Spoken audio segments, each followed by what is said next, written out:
Yeah, I guess just off camera, you just get a look of international intensity, which makes perfect sense as you should. But it was just now, I was like walking to get a salad. And then, I'm sure it was not personal. No. You know, I think not. just the everyday and that time. Yes, exactly. Hey. Just kind of, I just would imagine that, You're my husband, and my husband enjoyed you so much. Thanks, nice to meet you. He's really good. I was so tired of that place. It was too kind of awkward. They could have been busy, but like, maybe you guys He'll be around for till death do us part. That's right. I looked across the street. Okay. Well, good for you for talking to him. I know. Oh no, I peeled off into laptop, the Lebanese. But it's like, it's super pricey. Really? Okay. Oh, yeah. I think Maybe I think it's different place. there's a Turkish place on I was going up there. Yes. Oh, okay, I'll see you upstairs. Okay. That's exactly That what place it is is. Alright. Okay, yes. Yeah? It's like what table cloth there. We'll talk about it, yeah. No, but like that's like, but after. no, but you're trying to have like treats. So I was gonna melt. Okay. Like no wonder, Sorry about this day. Oh, no problem. Oh yeah, you got to imagine that intensity, like. Yeah, it could have been Lebanon. Yeah. Yeah, no, it was interesting just thinking, like I've seen him from the camera. Oh, okay. Yes. Yeah. And it's not like he was dramatically different. I think him. I guess it was seemed him sort of not trying to hide the weight of his job or the stress that he's under. Oh, totally. Yeah. Whereas I think very gregarious. Yeah, well, I said that I was telling you Reagan this other day. I just said that I was thank you. I'm sure it was. No, I just dropped like Yeah. 5 or 6 words out of what I was saying to him for it to make sense. Okay. Yeah, sure. I guess I'm just subconscious talking. Well, I got it. I shook his I hand. asked her, I totally got it. I shook his hand. I didn't tell him that I'm a reporter. Maybe he's seen it, but I don't think he probably recognized my face just off the cuff in a different setting. I wonder if they know it's holding your back, you know, like. Yeah, totally. Hi, 145. Yeah. Oh, wait. Okay. I just wondering if that's okay. Yeah, I'll do, yeah. Thank you. Exactly. Oh, yeah, sorry. But no, I just John. I meant to say I sit I'm a reporter. I'm not going to that broadcast. Next time, from the question, I just said, hey John, I'm back. Next time, and I gestured to my face, and he looked at me kind of straight and said, and I walked away. You probably thought about it later. I mean, it's pretty clear. Like, what you have. World also one day. One day. We're sitting in the pool there. I don't know. Oh, yeah. Maybe. I think we really got it now.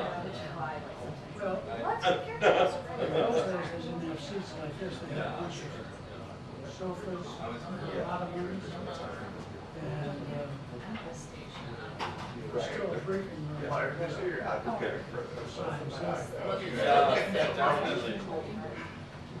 Yeah, because we're on TV. I mean, it was happening, but not the last time, like 3 months ago. Sometimes they have briefings and the press secretaries. Yeah,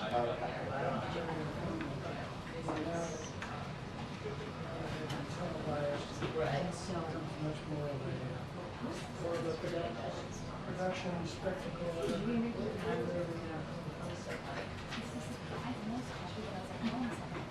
No. You could. I'm just. Okay.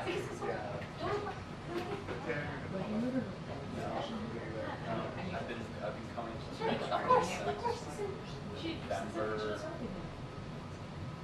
December 22. That's like exactly when I started, but yeah, I haven't been coming regularly. That's why. Same. I haven't been. hoping for that. That's nice. They would recognize. Yeah, exactly.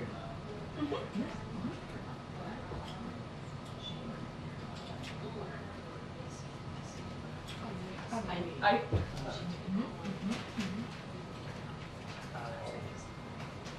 Right, right.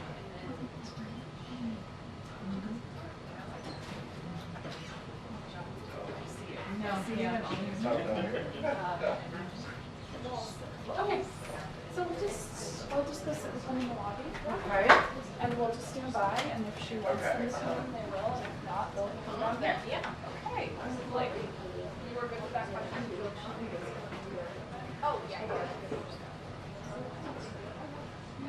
That's brilliant. And if everything else like jumps in, then you're in. Yeah.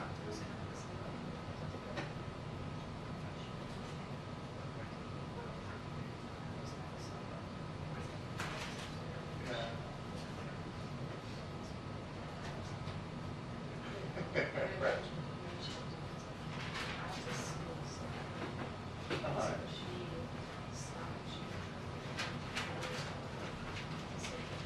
Oh, there. That's brilliant. Thank you. That's really smart.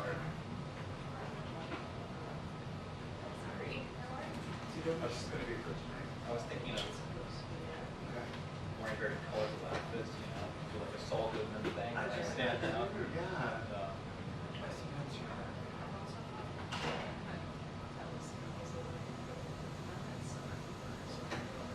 Right.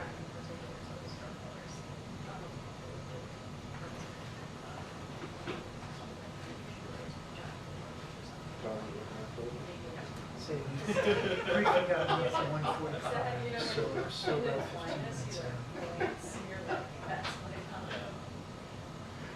Oh God, it's so funny. Because people over here like struggle.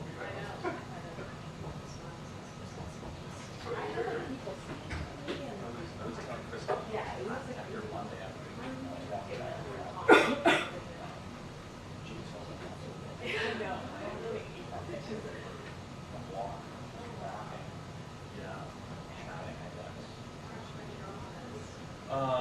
It's on 1850K, so it's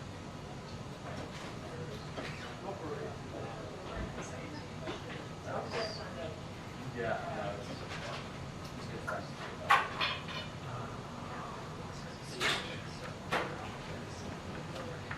Oh, totally. Yeah. Suppose that you walk home. They were perfect. Thank you. They were beautiful, huh? Matching the colors today.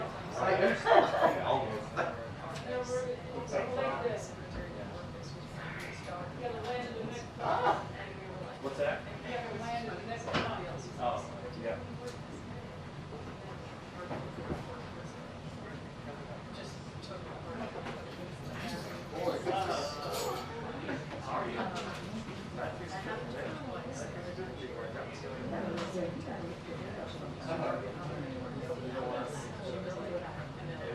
that's the problem. I've never seen it on this like all the way. And you see, see what happened.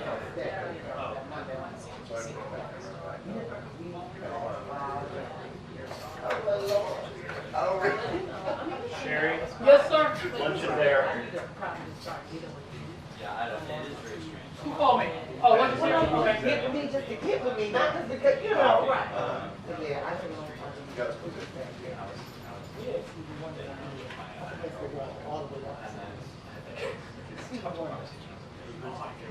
But the people who laughed in the front. At the time I was the chief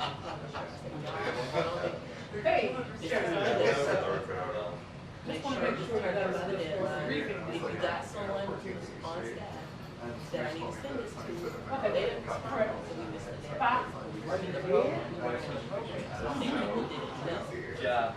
Yeah, No, we we missed the have to deadline. about typically, it would be sold out the first week of December. Because you can. Well, I mean, we had our Put something on the seat. Hey, honey bunny. I don't know. We just didn't You, I like you in the video show. yes. I was like, go on, Sharon. Oh my God. What you say? I've been So we had our tickets, we just didn't have. especially like when I did told me about it, and it's like, she's really because If we had a sale, we could make some money off the stuff that's left around here. I know, right? What's with them? right.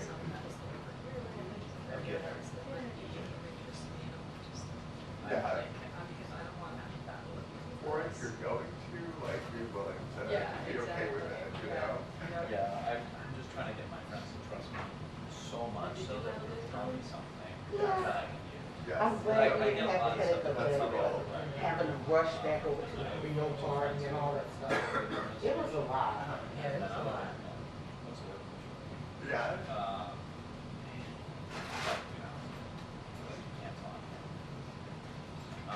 But I'm just waiting to the point where they're like, okay, fine. I feel like it is really helpful even on the record. Yeah, no, it is. Yeah, the background is. 145.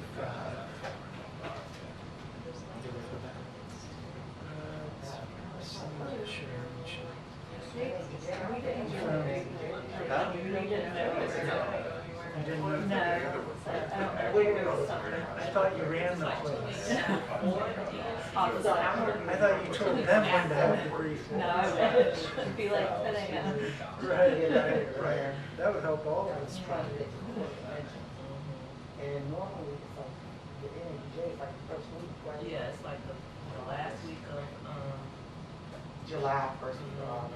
like the 30th through the 3rd or something like that. That's a lot. That's a lot of jumping.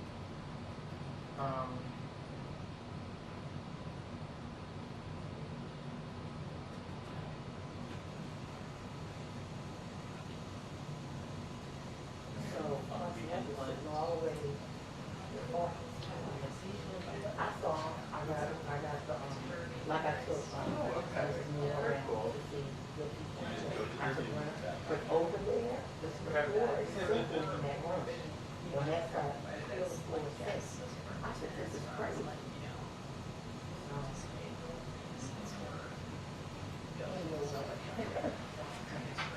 So yeah, so the floor was sinking. And, yeah. That's their fun, isn't it? Protesting the hotel, protesting their Totally. family. I was pretty Kentucky there 2 years ago, and I was not prepared, so like, this only like first night came like so late, and so everybody around me was like drinking whiskey, so I started like whiskey, and then I ended up like 6 or 8, and it was like, I don't know, one of the best races in like really history, and I went to afterwards, so I was so mad that we were there, and so I didn't see it. Oh, it's fine. It's just one little shit.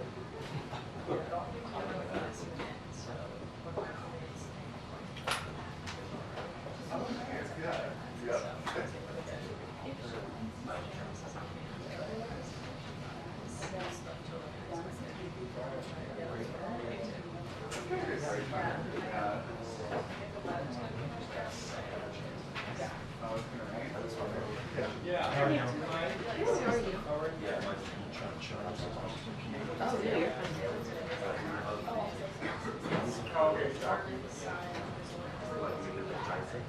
It was really nice.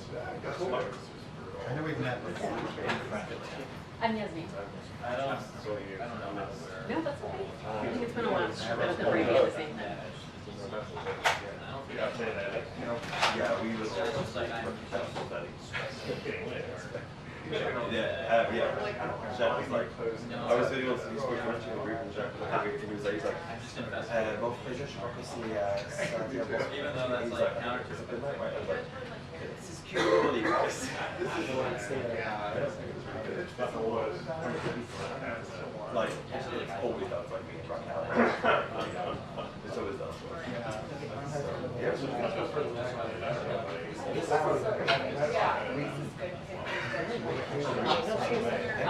have me to watch and tripod. In here and everything. I'm gonna actually.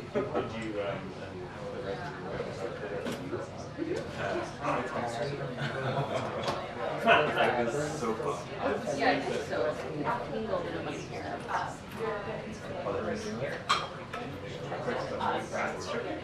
You want me to take it from a second?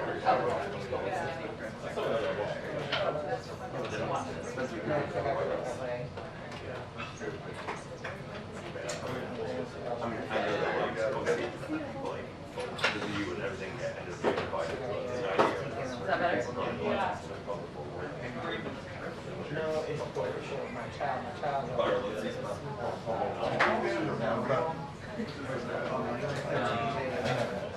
That's true.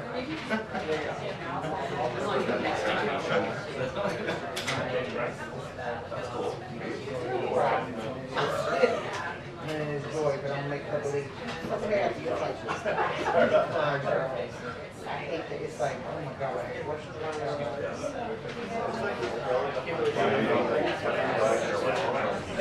my God, my family is right outside.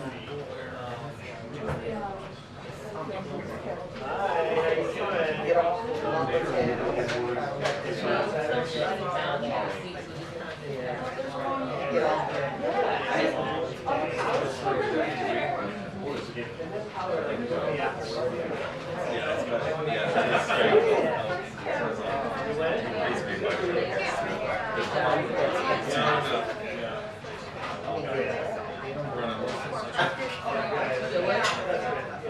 I was making a joke about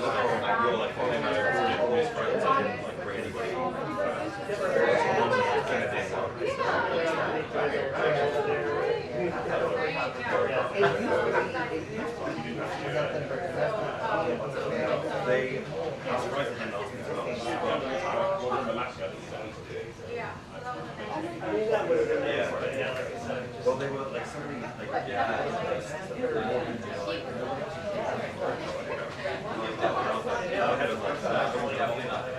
so I was like, I wanted something to talk with my friends, you know, so they're not going to go out of their way.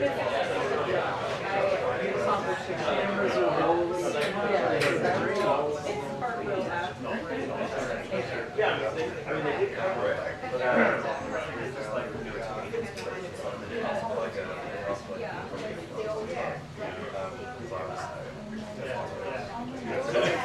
I was like, I messaged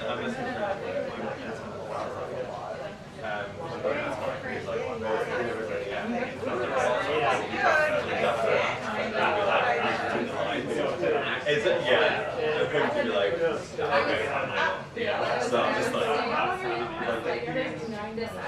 remember that. Yeah. Just comes off.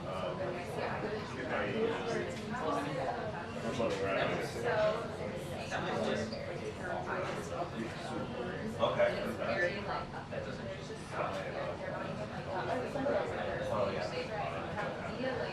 At least someone go back and forth from the camera. It was very specific.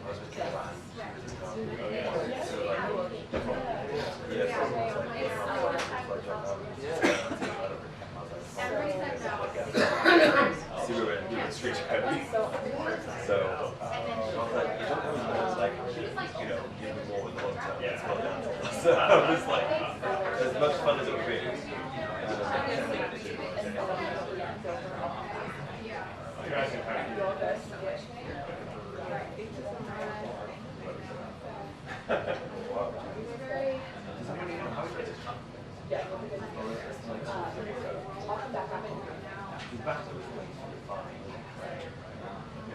Remember, we was doing it, scraps on it.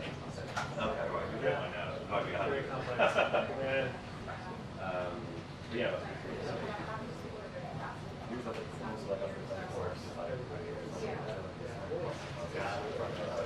So, you know, it's my son on my so, she like escorted us through all the tapes. You might. Yeah. Yeah.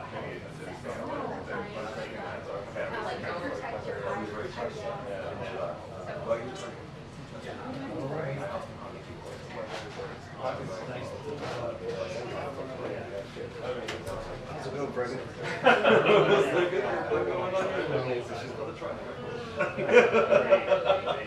Wish the general freedom thing was like an hour. Feels like it's going to go to like 6:30. Well, it starts at 4:30. I think it's only, But if it starts, I'm just worried it's going to start late. It'll be a couple, 19 or something. Yeah, right. I'm worried that he's going to leave late. I got tickets for a show tonight. What time does it start? What? What time does it start? Thank you. I mean, doors open at 7. We just learned that our friend goes on. He's on. So, wait, you can be like, like music? Or no, I it was just bracing for the worst case scenario. Oh, I think that's smart. Yeah. I mean, you're right. It should be over like 5:30.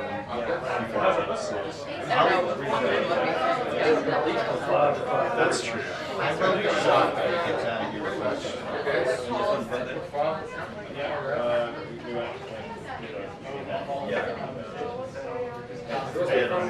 This kind of scenario, recipients like to see that's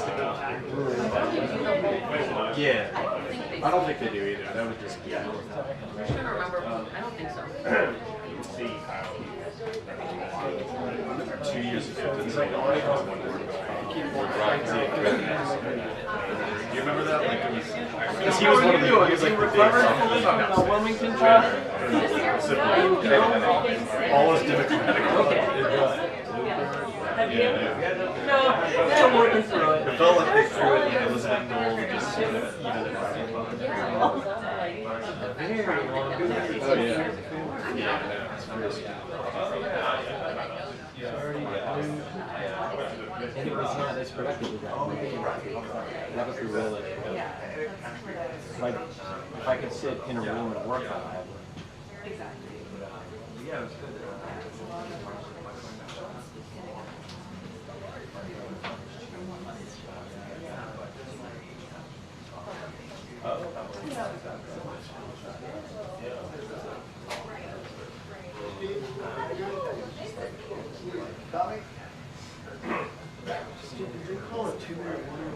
No, I'm just optimistic. It was just like, I was crazy before. Hello, how are you? Have you met Josh?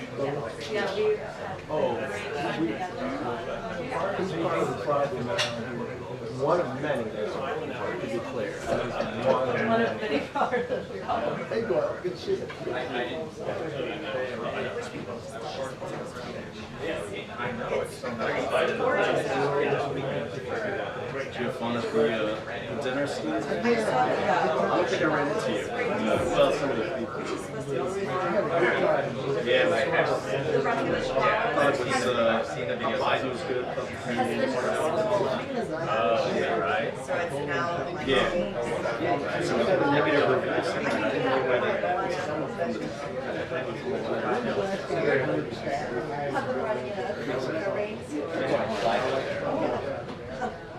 did you go to any parties after? Sorry. Yeah. Well, it's so late. I went to the Swiss embassy. Pretty took advantage of the refreshments.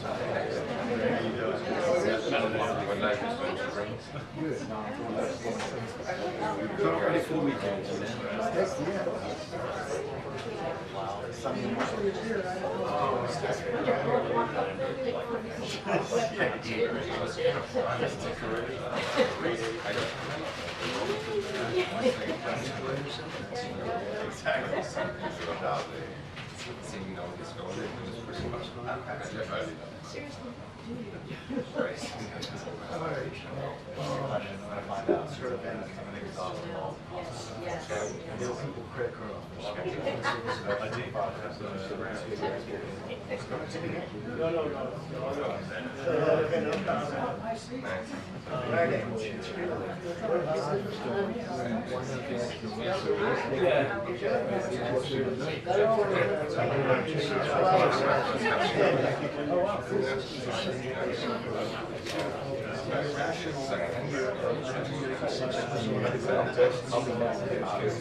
I think it's amazing the job report is so tame that there's jobs.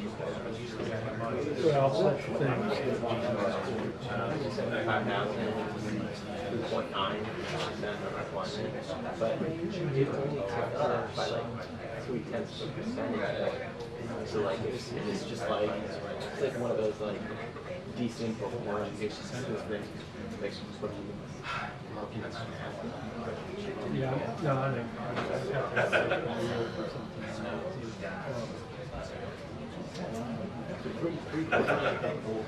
It happens, but it's always just a small, like few percentages that change the McCain used to say that it's not the road and road bridge and page. Good luck. You have like approval rating, you understand it's like 25%.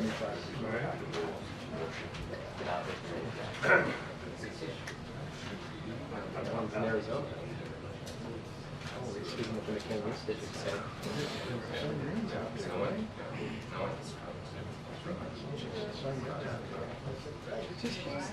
I don't think so. I don't think she's traveling too much.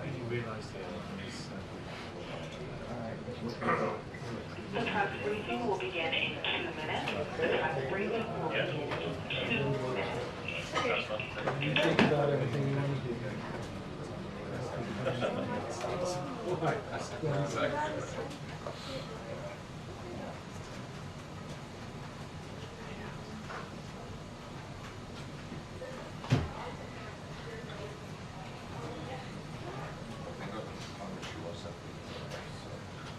She might have done something on theirs on the line.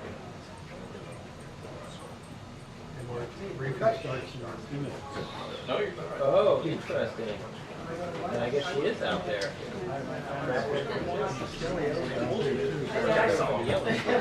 Yeah, I've got one more. Downstairs. Someone downstairs. I got to be as adept at social media all the time. Catching the scoops. How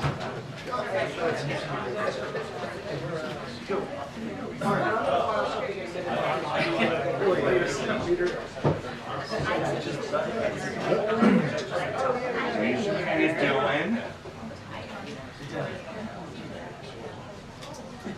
That's right.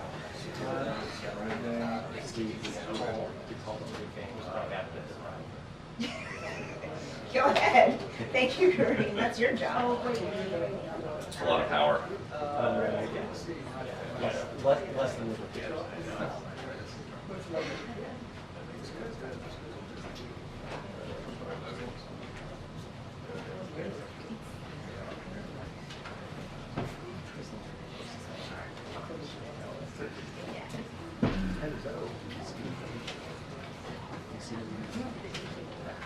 Yeah.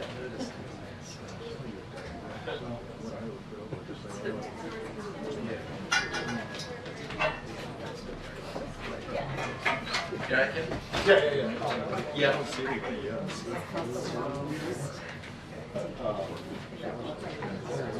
Yeah. You're okay? I'm all right.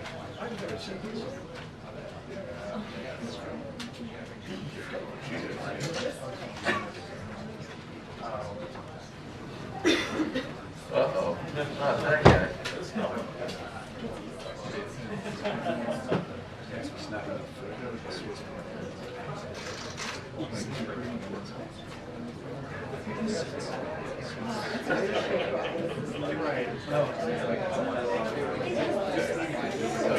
She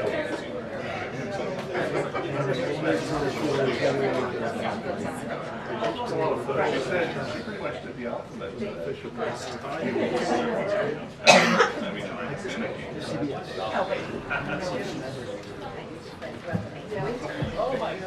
Oh my goodness, I wonder why. Good afternoon, everybody. Happy Friday. Don't say things don't get exciting in here sometimes. There's no introduction that really is needed here. I have a special guest, as you can see. Mark Hamill has decided to join us on this wonderful Friday, and I am really excited to turn it over to Mr. Hamill. Here we go. Okay, how many of you had Mark Hamill will lead the press briefing on your bingo card? Hands? Yeah, me either. And look, I just got to meet the president, and he gave me these aviator glasses. I'm telling you. I love the merch. Love it all. But listen, I just wanted to say I was honored to be asked to come to the White House to meet the president, the most legislatively successful president in my lifetime. And, you know, I don't have to go through the list, the bipartisan infrastructure law, the PACT Act, the CHIPS Act, all of that, inflation, 15 million jobs. Look, it's all good. I mean, I was really thrilled to meet the entire staff because, you know, it's not just one person. It's like a composite endeavor. And all these people, my goodness, you know, I mean, I have no idea. I had no idea just what went into what is on his plate on a daily basis. So that's pretty much it. I'm open to questions, although no Star Wars questions, please.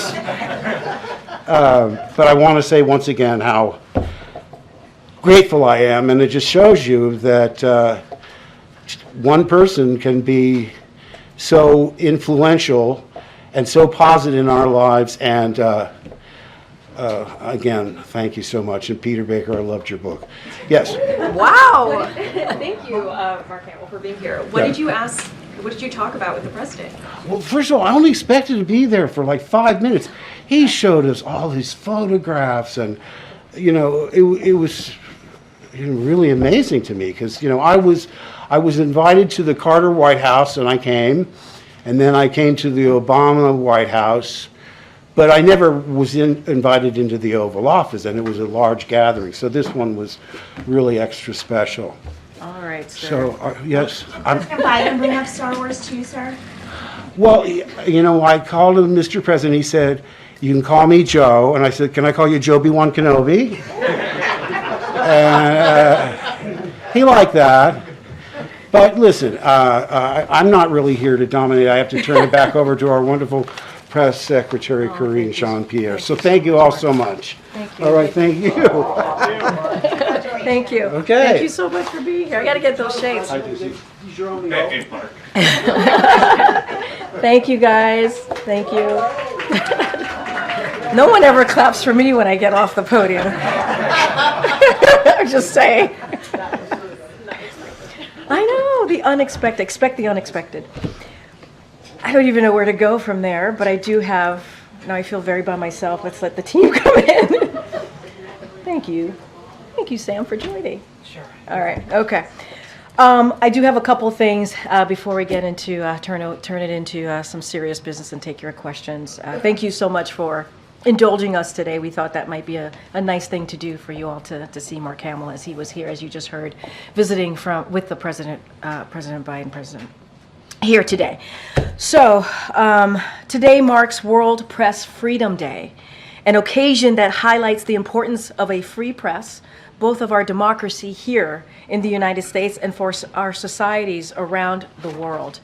From exposing corruption and human rights abuses to covering communities and conflicts the world over, journalists risk their lives every day in the pursuit of truth. In a statement this morning, President Biden reaffirmed his commitment to support and take action in defense of media freedom.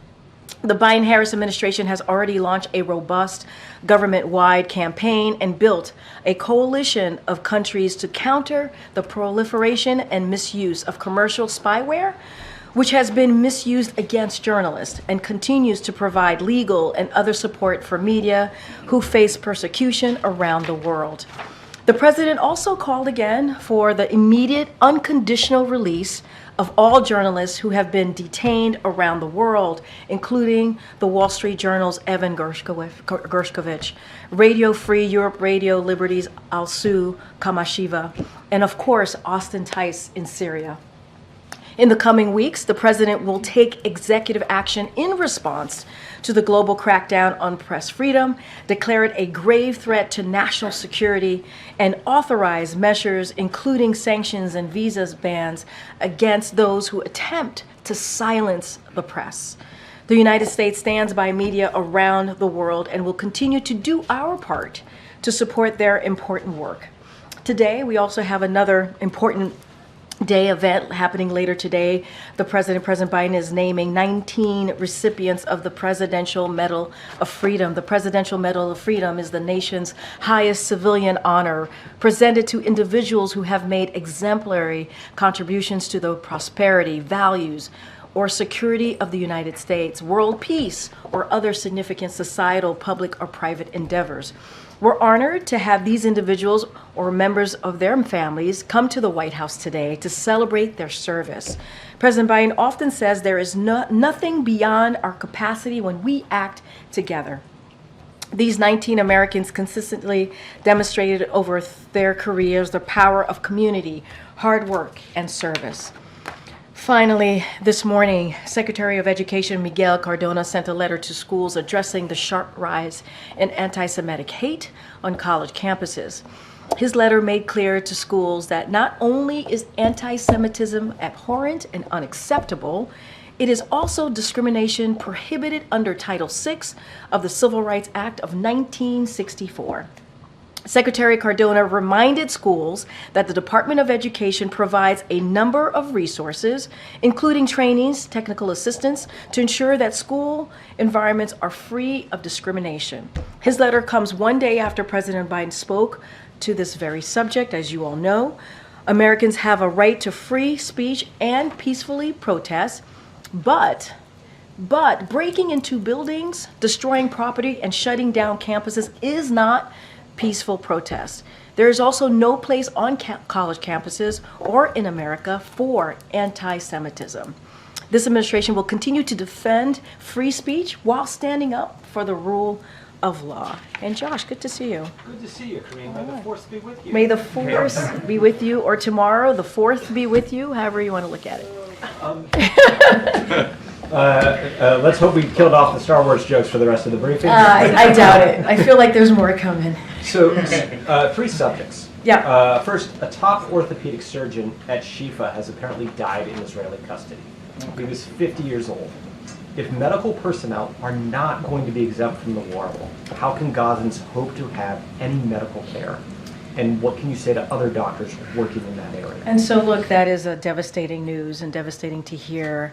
And our hearts go out to friends and families, his friends and families. That is certainly one of the hardest news that you can hear, a family member can hear, especially as someone is providing care in this situation in Gaza, where we know humanitarian aid is dire, and the innocent people of Gaza, the Palestinian citizens, obviously need that care. They need that assistance. So it is obviously devastating to hear.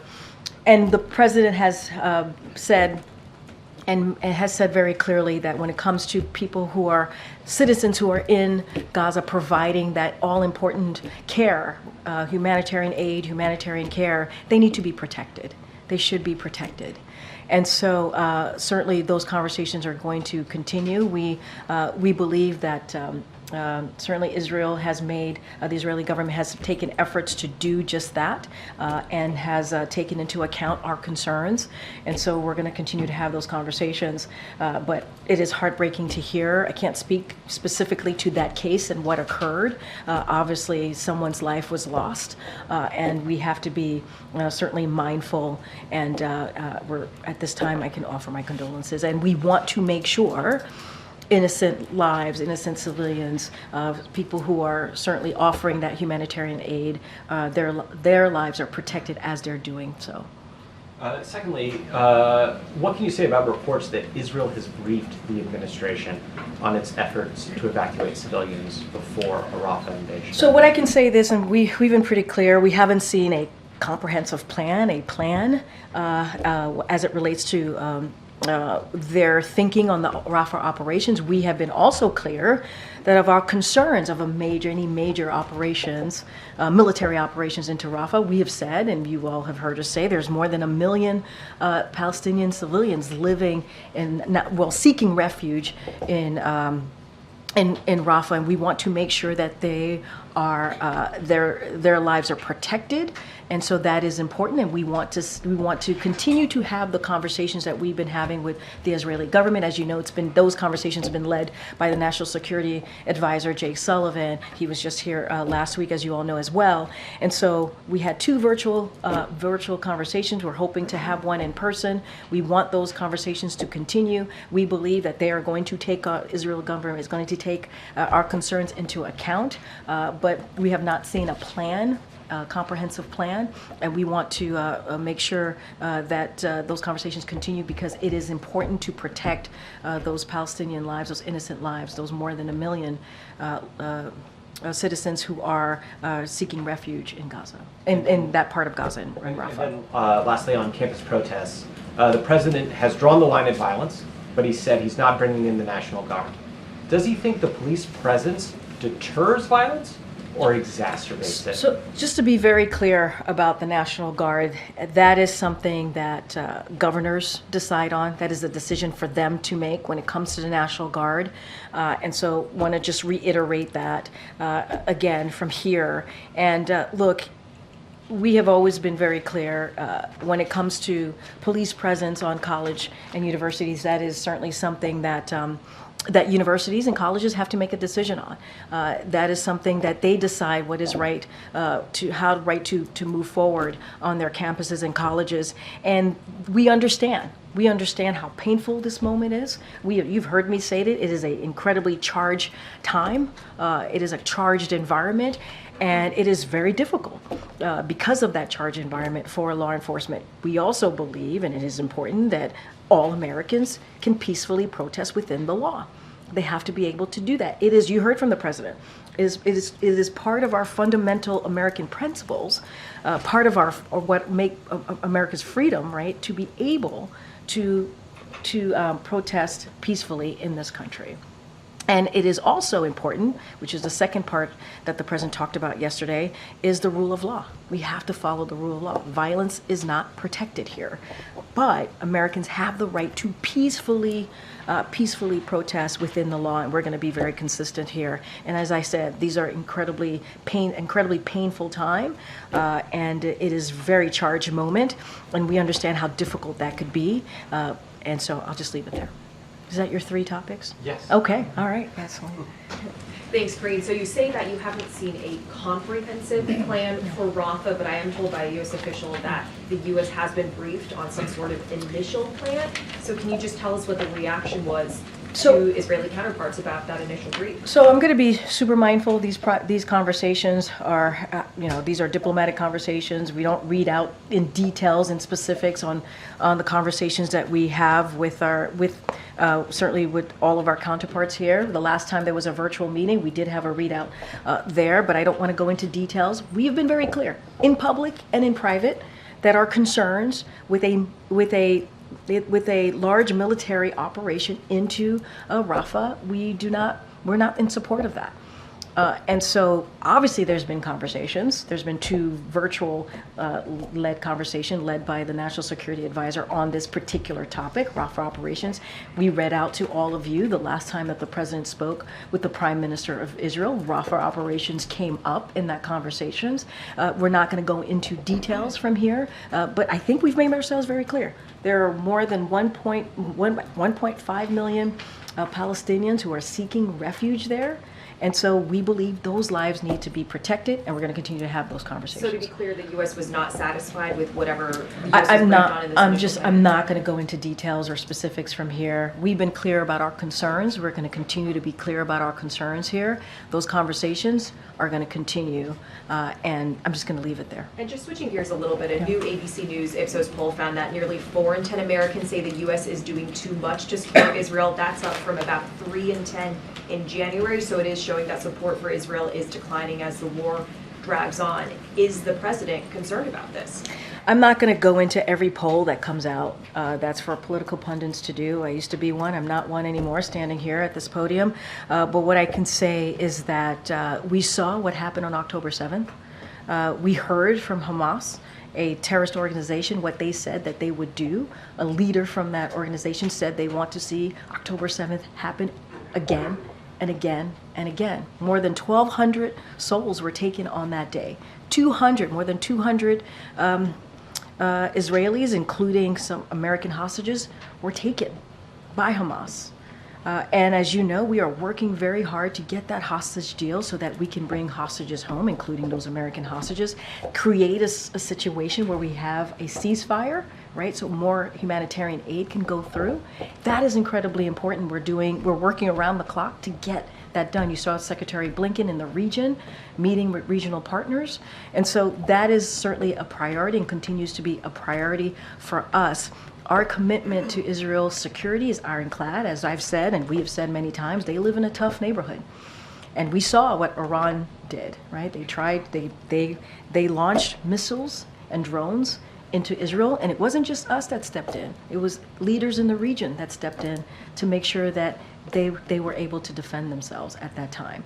And so we want to get that hostage deal. That's what we want to see. We want to make sure that that innocent Palestinian lives are protected.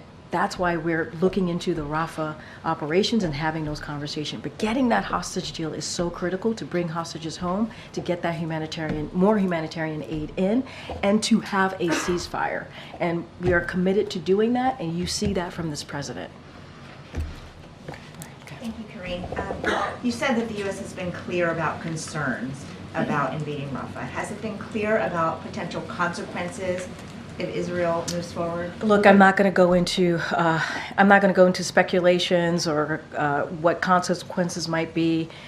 We've made our concerns publicly and privately to the Israeli government. I just mentioned the president had a conversation with the prime minister in his last call with him, and Rafah operations came up. I'm not going to go into specifics. I'm not going to go into details. We have been very clear. There are 1.5 million Palestinians who are seeking refuge in Rafah, and we want to make sure those lives are protected, understanding that Israel needs to also defend itself, and having those Hamas operators there.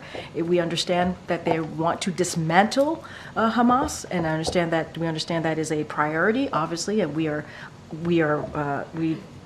certainly appreciate that. We also want to make sure that those 1.5 million lives, Palestinian lives, who are seeking refuge there are protected. And we believe there's a way to do that, and we're going to have those conversations. I'm not going to get into specifics from here. We have learned that the King of Jordan is meeting with President Biden here at the White House next week. Can you share any details and talk about what's on the agenda? So I can confirm that King Abdullah of Jordan will participate in a private meeting with President Biden at the White House next week while he is in town. I don't have any more details for you at this time. Certainly we will provide a readout when that occurs, but I can confirm that meeting is indeed happening next week. And then just to close the loop, what was Mark Hamill doing here today? I think he said he was having a meeting. Did you not like having him here? No, I mean, I was like, we all love it sounded very kind of like, why here? He said it himself. We wanted to make sure that he provided, which is one of the reasons he spoke to why he was here himself. He wanted to meet with the president. They had a meeting, and well, you guys asked him questions. They had a meeting about what the president has been able to do on behalf of the American people. Mark Hamill was in town.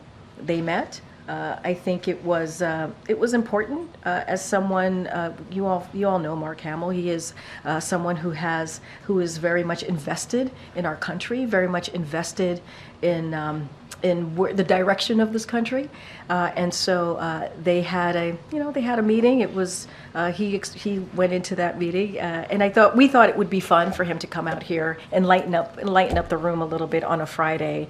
We also believe that you guys there's some Star Wars fans in here, but the president meets with a lot of people. There's a lot of people that come through the White House that the president has an opportunity to sit down and talk with. You just happen to see Mark Hamill today because we thought it would be a nice gesture to have him come out and say hello. But I really wouldn't put too much into it. He meets with a lot of people here. Thank you. Yeah. All right. Jeez, Rija is not happy about Mark Hamill being here. That's okay. I'm not going to tell him. He's not watching. Probably. I won't tell him. I haven't. Do you not like Star Wars? You have not seen Star Wars? I will now. I will now. I know. That's why that happened, folks. That's why I got the question. I'm gonna watch. She's not alone. Oh, there's more. Wow. All right, I'm going to let that go. Let's continue. Oh, thank you, Gabe. All right. Thank you, Gabe. We thought it's Friday, y'all. It's Friday. A little bit of fun, Star Wars fun. Go ahead, Gabe. Now let's transition to what you actually want to talk about. Yeah. I want to pick up on what Selena had asked. Yeah. Look, I know you said that you don't want to get into specifics, but just want to make sure we understand you and we're clear. You did say that Israel has not provided a comprehensive plan to invade Rafah. However, our reporting and reportings of others have suggested that they have briefed the White House on a plan. So what you're saying, by not saying comprehensive, you're saying that you have a plan, but you just don't think it's good enough. What I can say is that they have certainly, there's been conversations that have happened over the last 2 virtual meetings. And what I can say is, we have been clear on our position. We continue to be clear on our position. We've expressed our concerns with a major ground invasion in Rafah. We've been very clear about that, which would have significant risk against civilian casualties. And outline an alternative course of action. We have done that for them, outline an alternative course of action for Israel to dismantle Hamas. So you could imagine, that there's been some back and forth on that. And so, we believe Israel will take our concerns on board. They will take our accounts into consideration as they plan their next operations. And so we'll continue to have these conversations. We'll continue to have these conversations. Could this be a tactic on the part of Israel to try and pressure Hamas to take the field? That's literally something for Israel to speak to. I cannot speak to their tactics. I cannot speak to their plan. I will say and reiterate that we are working very hard to get a hostage deal, obviously. And actually, what I will say is, the Hamas has that deal. That is on the table. They need to take that deal. And you've seen us be very clear about that. You've heard from the Secretary Blinken this week, and so we need that hostage deal so that that could lead us to a ceasefire that can get those hostages home, including American hostages. And so we think it's important to get that done. But there is a hostage deal. It's on the table. Hamas needs to take it. On a separate topic, well, sort of similar topic, but. Yep. One of the recipients today of the Presidential Medal of Freedom will be Congressman Jim Clyburn. He had some comments earlier today where he agreed with Senator Bernie Sanders' assertion that the Israel-Hamas war could be President Biden's Vietnam. What's your response to that? So, look, a couple of things. I want to be super careful because that's kind of leading into a campaign space. So I want to be really mindful on what I say. And a couple of things that, I did think through on this, knowing we probably get this potential question. Look, Joe Biden ended the longest war in American history and just succeeded in convincing both parties in Congress to make crucial investments in our national security in Ukraine to help ensure we won't be drawn into conflict in Europe.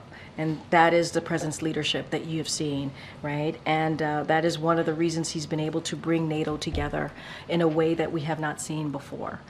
And obviously one of the reasons we had to do that is because we had to make sure that Putin didn't succeed. He didn't succeed. And so the president has been taking action, obviously, on that for the past more than 2 years. You heard him say yesterday, he reiterated values that being us together, we have the right to dissent, right? But it must be peaceful. It must be peaceful, and anti-Semitism is horrid.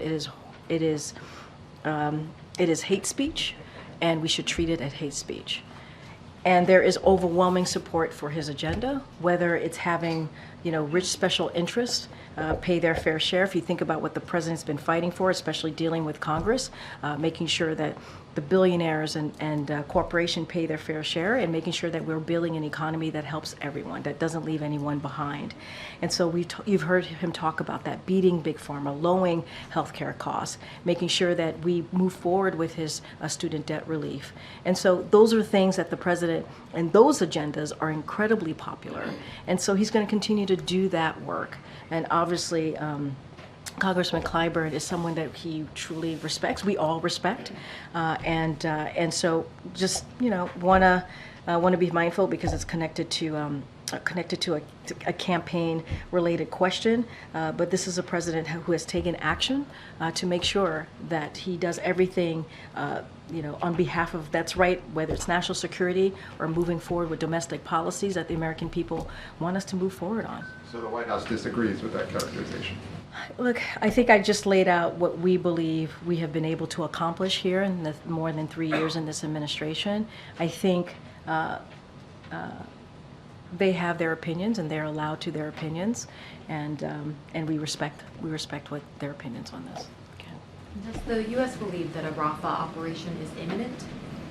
That's something for Israel to speak to. What I can say is we've made our concerns very clear, publicly and privately. We've had two virtual conversations that have been led by the National Security Advisor.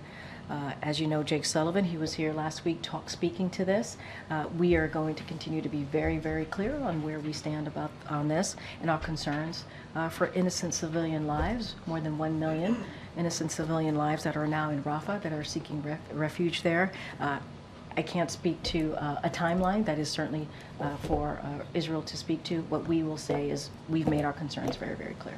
The deadline for the administration to report to Congress on whether Israel is abiding by international law, that is next Wednesday. Do you know if the president himself has made a personal decision on that, or has a personal view on that at this point? Nothing to read out at this time.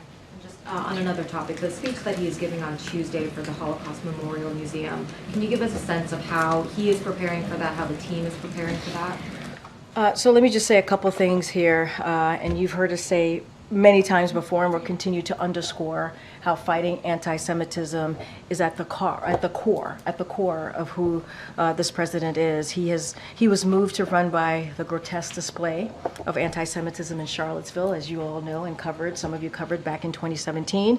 And like I mentioned on Monday, he will deliver the keynote address at the U.S. Holocaust Memorial Museum annual Days of Remembrance ceremony. During the Days of Remembrance, we remember and mourn the 6 million Jews who were systematically murdered by the Nazis and their collaborators during World War II.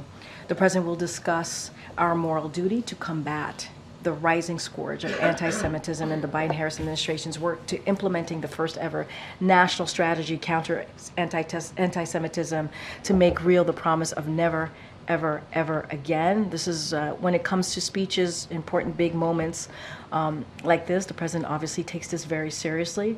He knows that this is going to be an important moment for the country to hear from him, and I don't have anything beyond what I just shared. The focus of this speech will obviously be, as you said, the Holocaust survivors, anti-Semitism. Given just everything that's going on, does the president believe that it would be appropriate to also address in the speech the pro-Palestinian protesters and their sentiment, or does he believe that that should be for a different I'm going to setting? be super mindful of not going to, as I've said many times, I'm not going to get ahead of the president. The speech is, in process. And so I'm going to let the president think through what exactly that he wants to share with the American people. Obviously, as I just stated at the beginning of my answer to you, fighting anti-Semitism is at the core of this president, and we have seen a rise in anti-Semitism. And we want to make sure that we make it very clear that it is hate speech, it is abhorrent, and so certainly you'll hear from the president very, very clearly on Tuesday, and certainly he'll share more. Go ahead. Thanks, Karine. The White House brought on a new border person, Blas Nunez Neto. What is it? What is that? Is there any? Does that give any indications of urgency?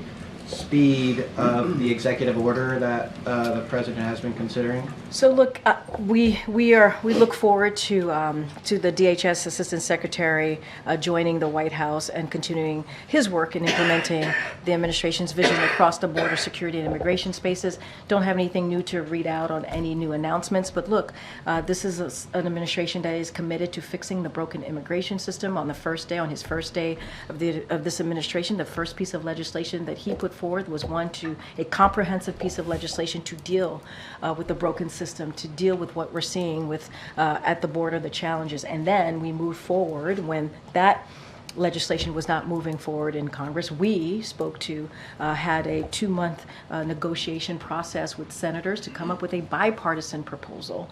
And so that was rejected, as you all know, by Republicans because of the former president stating that this would hurt him and help Joe Biden. And that is unfortunate. We know that this is an issue when we talk about the immigration system that majority of Americans care about. And so, that he could take.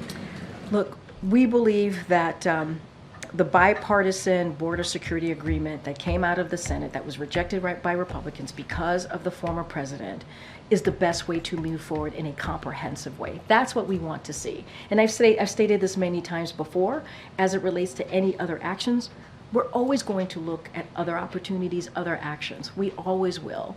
Don't have anything to speak to announce at this moment. We actually want to see that bipartisan immigration agreement move forward. That's what we want to see. That is going to be the most comprehensive way to deal with a broken immigration system. You've heard me say this.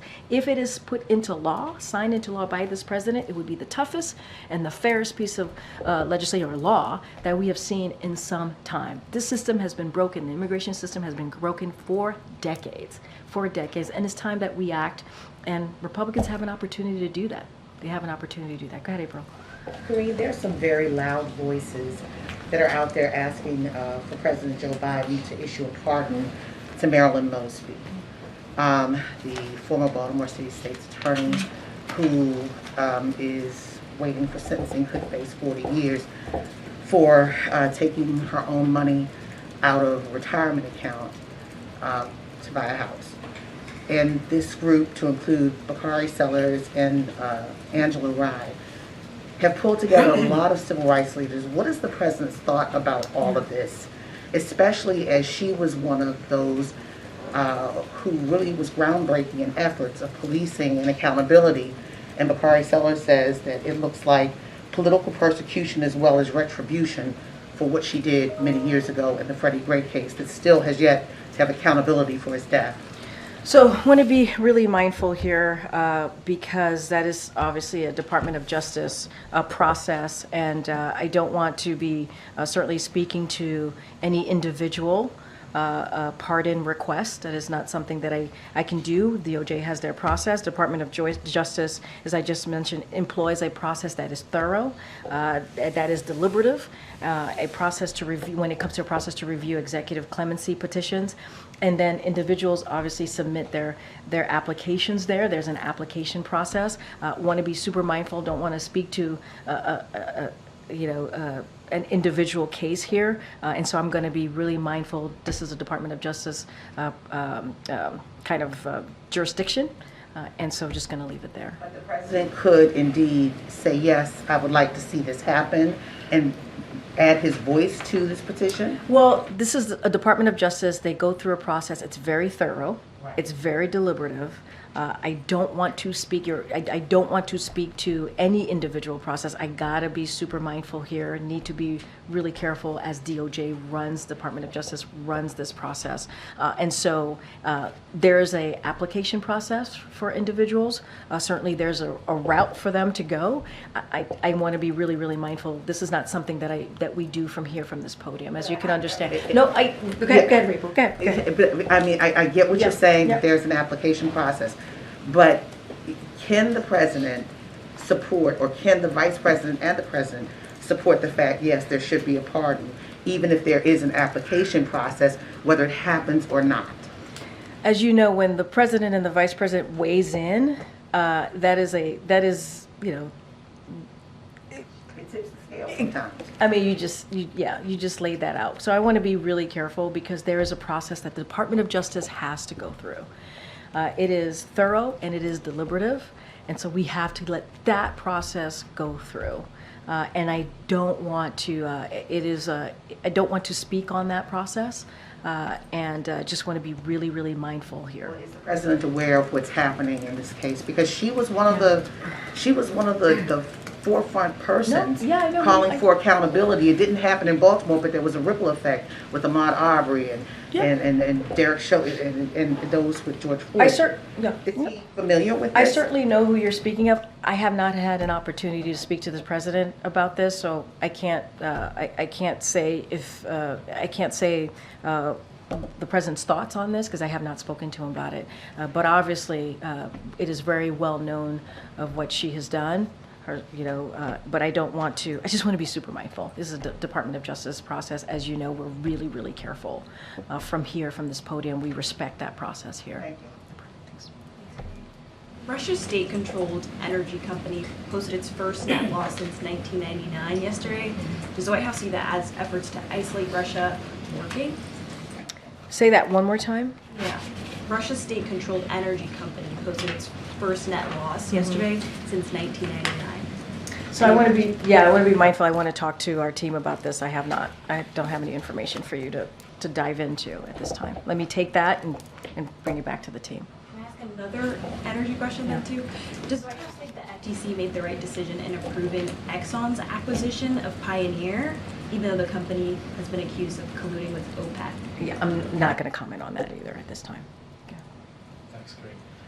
The International Criminal Court prosecutor issued a statement today warning against, quotes, threats and attempts to intimidate the court over his work. That comes after reports that both Israel and some members of Congress had warned of retaliation against the ICC if it charges Israeli officials. Just wanted to get your reaction to that, and and as to whether the White House would back retaliation against the ICC for charges against Israeli officials.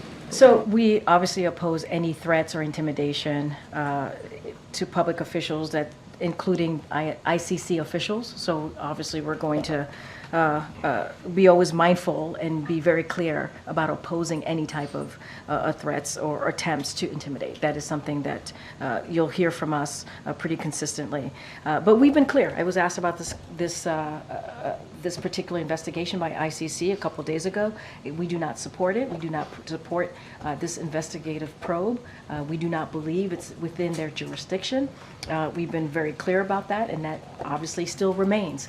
I'm going to be really, you're asking me about what could be next, and if we would weigh in if they were to move forward. I'm not going to get into hypotheticals from here, but we've been very clear. We oppose this investigation. We do not believe it's within their jurisdiction. Yes, thanks, Karine.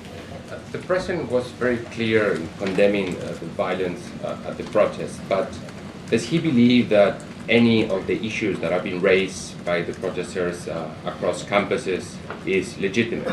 What's the specific? Can you tell me the specific issues that you're hearing? Like, for instance, solidarity with the victims, the ceasefire, the request for more aid, Free Palestine chants, that he believed that any of the things that these protesters are manifesting for is legitimate. Well, can I just speak to the things that I understand you to lay out? As it relates to ceasefire, the president is pushing for a hostage deal, which would lead to a ceasefire. And if you have a ceasefire, this hostage deal, it would create an environment to get more humanitarian aid into Gaza.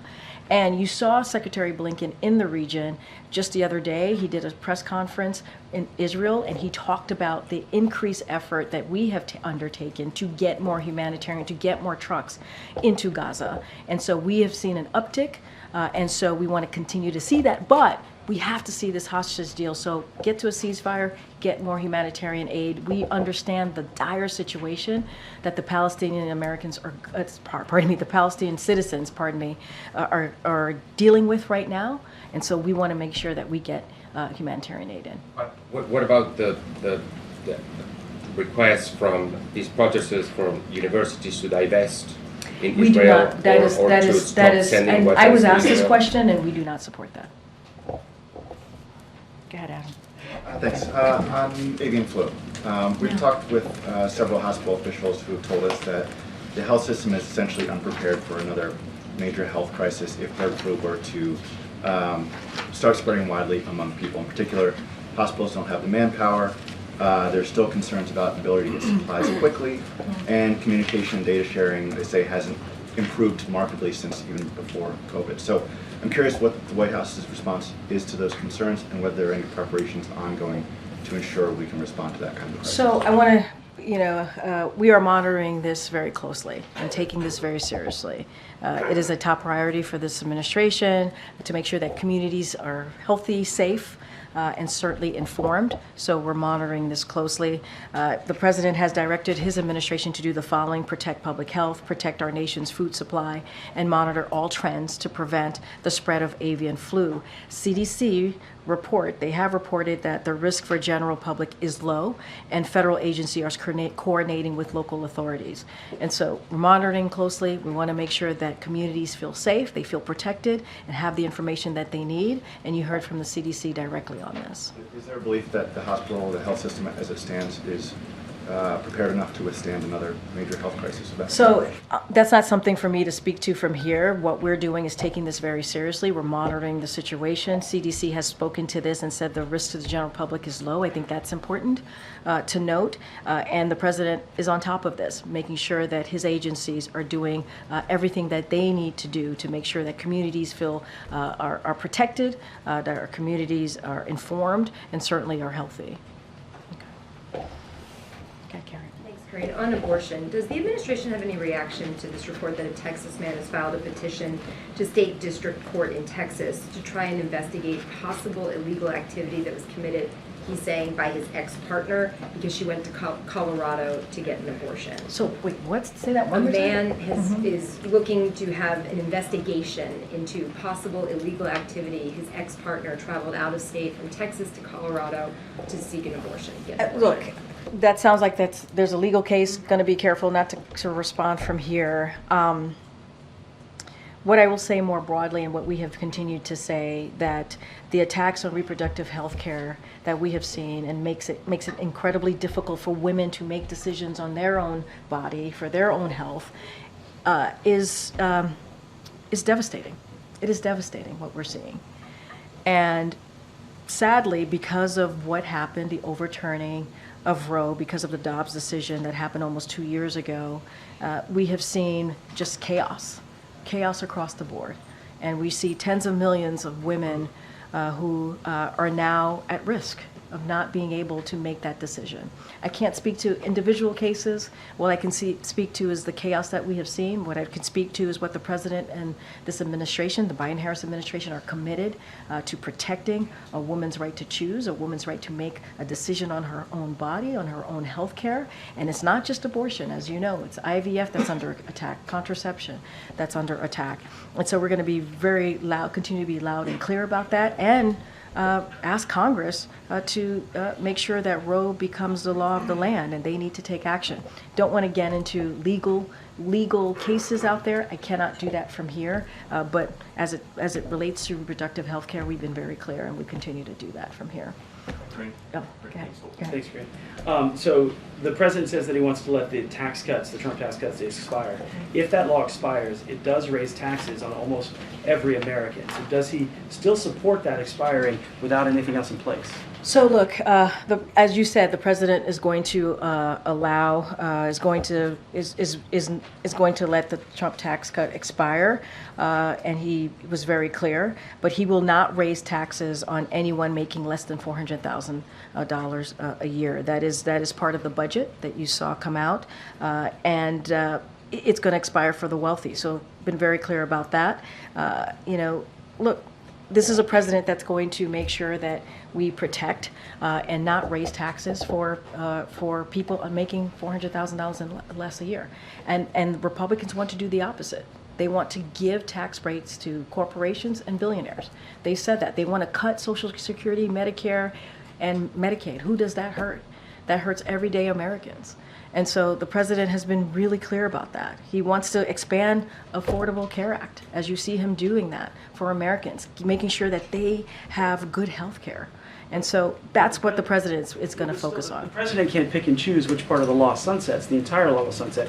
And the tax foundation says that someone who's married, 2 kids, making $85,000 would pay $1,700 more in taxes. That's somebody under $400,000 who would. The president has been very clear. He's going to protect working and middle-class Americans making less than $400,000 a year. He's been very clear on that about that. Republicans want to do the opposite. They literally want to do the opposite.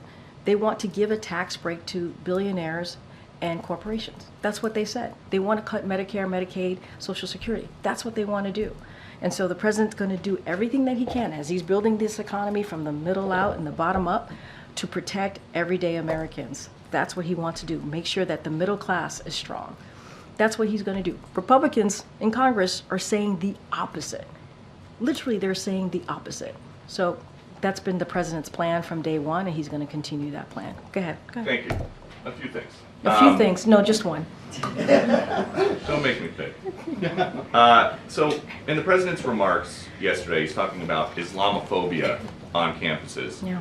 Lately, we've been seeing a lot of vile anti-Semitic rhetoric on campuses. Does he think Islamophobia is just as big of a problem on campus as anti-Semitism? The president's always going to call out all forms of hate, always.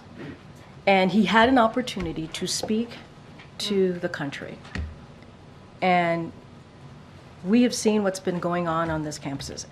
Americans have the right to peacefully protest within the law, as we have said. It's part of who we are as a country, as when we talk about our freedoms, our democracy, to disagree and agree with each other, even about this war. It is our right to do so. It is right for folks to do so. You got to do it peacefully. You got to do it within the law. And we have seen the anti-Semitism, and we have called that out over and over and over again. And we've seen a spike in anti-Semitism. The president has been very forceful about that. He talked about his plan to counter anti-Semitism. He had an opportunity as he's talking to the country, the world really, on what has been happening across the country on college campuses, to call out anti-Semitism, to say that Americans have the right to peacefully protest. And we also have to call out all forms of hate. I believe, and I hope you would agree, Peter, that's an important thing for this president to do, if he has the opportunity to do that. When the president speaks, people listen. Something else that had somehow slipped my mind over that? the last couple weeks. Oh, goodness. You are an alumna of Columbia University. Wow, that's a shocker. Well, you, in all the talking about it, you haven't brought it up. You told Columbia students a few years back, don't lose the idealism that you have. So what do you tell them now? You did some research. Oh All my gosh. I do is research and just hope that you call on me. You did. You did what do you tell the students who have followed in look, going to be, and that's actually going to be a great segue to the student journalist that we have in the room, Danny, after I answer this question. I do have one more after that. Sorry, Danny. It's okay. So, look, I'm not speaking on behalf of me. I'm not. I speak on behalf of this president. That's my job. And I believe in this president. I believe in the work that we do. It is an honor and a privilege to stand at this lectern every day to speak to you and all your colleagues and to take your questions. It is not about me. And really, your question and what you're asking me and what I have said to students is pretty much what the president has said. All Americans have the right to peacefully protest within the law. We have the right. That's what makes this country so great, right? That's what makes when we're talking about our freedoms, our democracy, that's what's so important. To have the opportunity to agree and disagree and do it in a peaceful way, that's important. And the president also called out, if you are breaking an entry and you are taking over buildings, that is not peacefully protesting. And the president was very clear about calling that out as well, and also anti-Semitism, and calling it what it is hate speech. My last one. At UNC Chapel Hill this week, a group of fraternity brothers saved an American flag from an angry mob of protesters. There is now a GoFundMe where people can donate to throw them a Rager. It has raised more than $500,000. Would President Biden donate?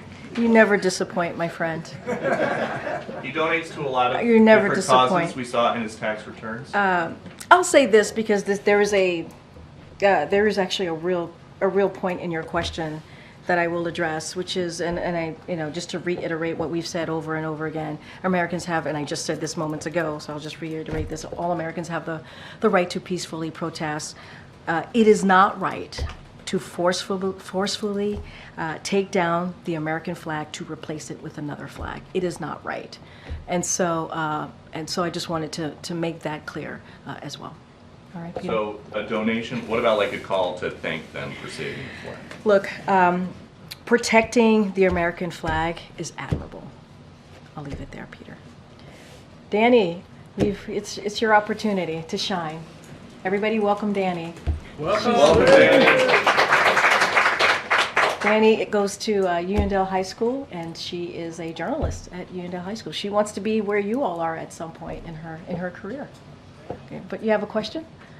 Well, my question is, how can I, as an editor of my school paper, be able to encourage engagement globally?